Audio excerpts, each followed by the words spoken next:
Halo, assalamualaikum. Ketemu lagi bersama aku, Emi Pranita. Di video kali ini aku mau sharing lahir anak ketiga aku sesar. Lah, kok bisa lahir anak pertama normal, anak kedua normal, anak ketiga sesar? Bisa, ya bisa dong. Kalau Allah sudah berkehendak, ya bisa. Walaupun anak pertama, anak kedua normal, ketiga sesar gitu. Nah, jadi bunda sekalian ya. Jadi memang ini kayaknya aku waktu yang lahir anak kedua itu kan teriak-teriak ya, karena saking sakitnya aku teriak-teriak nggak mau lagi lahiran normal, maunya lahiran sesar aja. Jadi mungkin itu kata orang ucapan adalah doa, itu ya benar. Jadi mungkin itulah doa, akhirnya anak ketiga itu lahirnya sesar. Tapi di sini aku menegasin ya, lahiran normal atau sesar sama aja, sama-sama sakit. Tapi sebenarnya kalau aku ngalaminnya lebih sakit sesar sih setelahnya ya. Setelah itu agak repot sesar itu. Jadi kalau normal pemulihannya lebih cepat, kalau sesar pemulihannya agak lama dan repot di kita sebagai ibu, karena pas abis lahiran kita kan mau ngurusin bayinya ya, mau ngasih bayinya ASI, terus juga ganti baju, mandiin bayinya. Jadi itu agak repot kalau lahiran sesar menurut aku. Nah, jadi gimana ceritanya anak aku itu yang ketiga bisa lahiran sesar. Jadi waktu itu kan sebenarnya anak ketiga nih nggak terlalu aku pikirin ya lahiran sesar ataupun normal, tapi memang waktu itu akunya memang maunya normal karena pengalamannya itu kan udah 2 kali normal. Jadi aku yakin banget anak ketiga ini sesar. Nah, jadi waktu itu kan ngerasa punya pengalaman, jadi ya udah nggak terlalu diberitain banget gitu, yakin aja mau normal gitu. Nah, waktu itu kan memang kalau olahraga sih iya, jalan pagi iya, terus kalau makan sih biasa kayak gitu ya. Terus juga aku kan punya anak yang jarak deket ya, yang anak pertama 5 tahun, anak kedua itu umurnya baru 2 tahun waktu itu. Jadi memang aku kan masih gendong-gendong, masih ngurusin toddler sama si bayi itu kan. Jadi anak yang nomor 2 itu kan masih 2 tahun, jadi memang masih diurusin banget gitu. Jadi memang aku ngerasanya sih gerak dari secara aktivitas aku kan banyak ya, jadi aku pikir bakalan gampang lahir anak ketiga karena bercermin dari lahir anak kedua kan gampang gitu. Nah, tapi yang anak ketiga ini lewat HPL lagi. Jadi kalau anak kedua kan, anak pertama lewat HPL 2 minggu ya, anak kedua itu nggak lewat HPL. Jadi waktu itu pas sama HPL-nya. Terus anak ketiga ini lewat HPL lagi 2 minggu. Jadi aku tuh kayak ngerasa kepikiran gitu, ini kenapa kok lewat HPL lagi sama kayak anak pertama gitu. Nah, waktu itu kan bidan juga bilang, "Bu, udah periksa ke dokter belum? Apa kata dokter?" gitu katanya. Mungkin si ibu bidannya agak ragu kali ya, karena memang HPL-nya udah jauh lewat.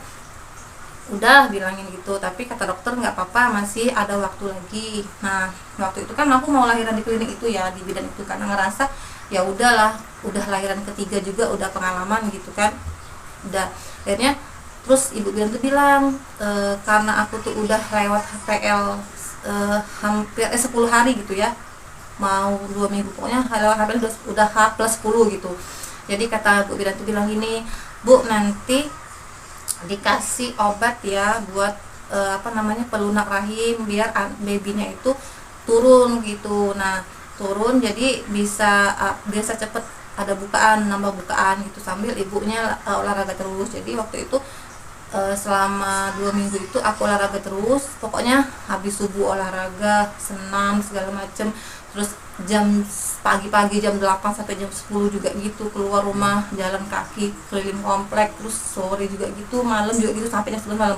Sampai aku tuh ngerasa ya udah kok lahiran anak ketiga ini susah banget gitu, kayak nggak muncul tanda, nggak sakit gitu. Akhirnya pas waktu itu H+10 itu kan dikasih obat. Terus kata bu bidannya, "Bu, 5 hari lagi kesini lagi ya, nanti kalau misalnya ibunya udah ada bukaan, biasanya sebelum 5 hari itu udah keluar tanda lahir, tapi kalau misalnya belum, tetap ke klinik untuk diperiksa lagi, periksa dalam ya gitu." Akhirnya pas H+15 ya, 2 minggu ya, lewat HPL 2 minggu, ke klinik lagi kan, obatnya juga udah habis.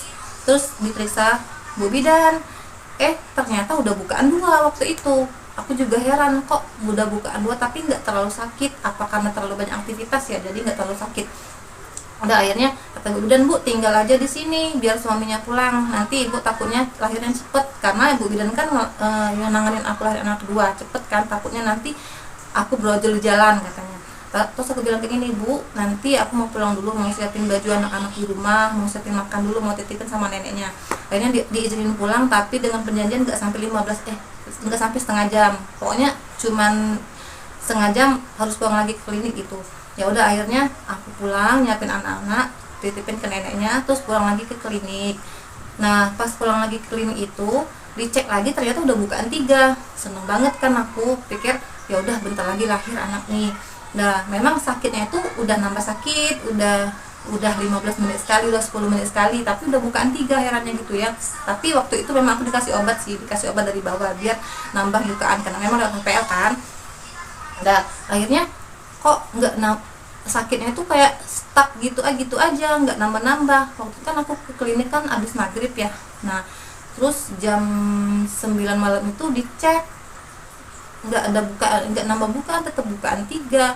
Jadi ya udah, akhirnya Bu bidan tuh mutusin ditambah induksi ya. Terus bilangin, Bu, nah kita induksi aja ya biar nambah bukaan gitu. Ya udah, akhirnya diinduksi pakai infus kan, diinfus gitu, sama di bawah juga dikasih gitu ya. Nah akhirnya ya udah nambah bukaan sampai subuh, pagi itu bukaan 6.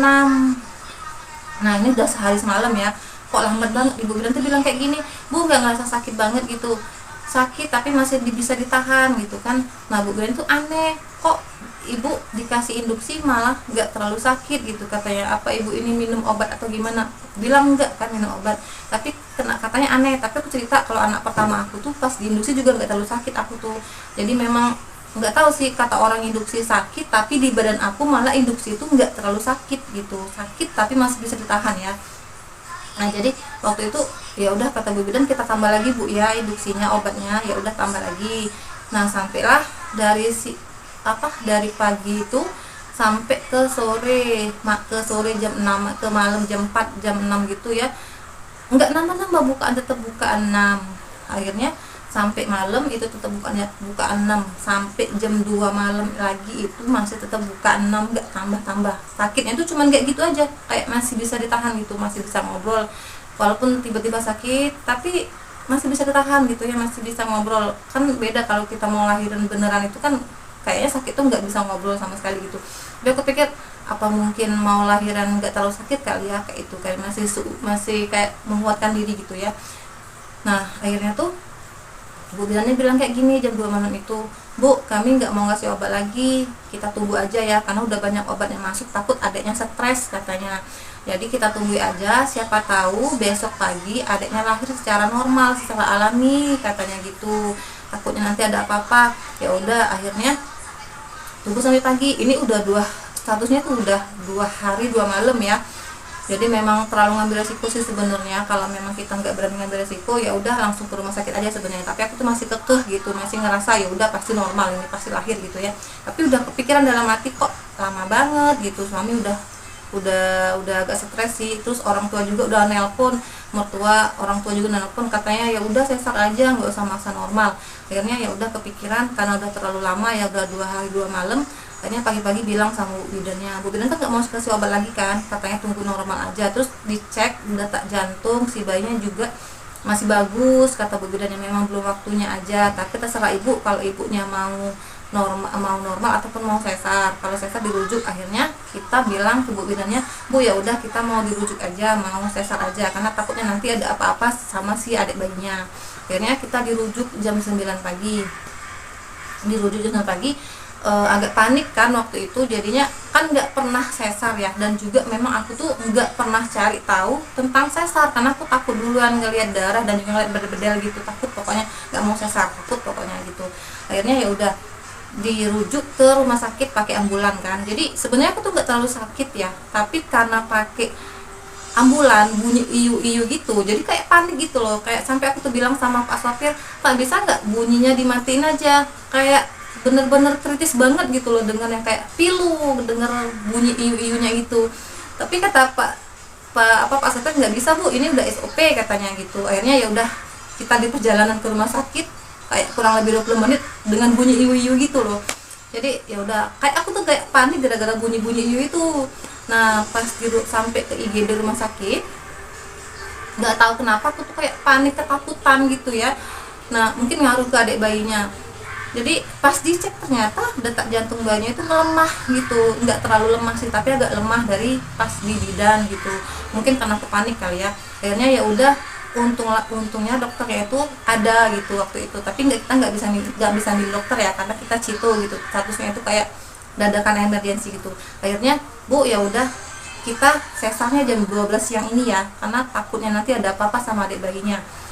Ya udah akhirnya kita tanda tangan semuanya, kita setuju semuanya. Akhirnya jam 12 itu langsung, pokoknya dari jam 10 sampai jam 12 itu aku langsung diproses mau disesar, kayak pokoknya kayak orang bener-bener nggak tahu apa-apa, pokoknya disuntik di tangan, disuntik sini ambil darah, disuruh kencing, terus disuntik apalagi, pokoknya nggak tahu lah, pokoknya selama 2 jam itu bener-bener kayak aku tuh kayak robot gitu, pokoknya nurutin aja semua instruksi dari perawat, bidan, dokter gitu.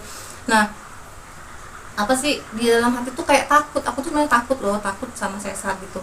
Nah akhirnya ya udah jam 12 masuk ke ruangan sesar, blok, kayak kaget loh kok dibuka semua baju, takut, malu takut gitu, tapi ya udahlah karena nggak bisa ngapa-ngapain lagi kan, ya udah yang penting si bayinya selamat. Nah akhirnya disesar, dan nggak tahu kenapa kan, nggak pernah tahu dan nggak pernah cari tahu ya, ternyata sesar itu dokter tuh cepet banget ngeluarin adik bayinya gitu, baru berapa menit, sekitar 10 menit si adik bayinya keluar. Sempet, ya Allah masya Allah, ternyata kali ini aku mau jalan itu mau lahiran secara sesar, kayak nangis gitu loh, kayak ya Allah bener-bener kita tuh nggak tahu jalannya gimana gitu, kita mau nentuin gimana tapi ternyata tetap Allah yang nentuin. Akhirnya ya udah keluar si adik bayinya, diambil dokter spesialis anak, dibersihin, terus ditaruh di tempat bayi, dan akunya masih dijahit gitu sampai jam 2-an gitu, pokoknya 2 jaman ya dijahit itu. Nah akhirnya selesai operasi sesarnya dengan aman. Udah gitu aja cerita dari aku kali ini, tentang pengalaman aku ngelahirin sesar, dua kali normal, 1 kali sesar. Jadi memang buat ibu-ibu di luar sana, selamat menjalani proses persalinannya, baik normal maupun sesar, pokoknya kita lakukan yang terbaik dan juga kita lakukan supaya anak dan ibunya itu sehat dan selamat. Sampai ketemu lagi di video aku berikutnya. Terima kasih udah nonton. Dadah, assalamualaikum warahmatullahi wabarakatuh.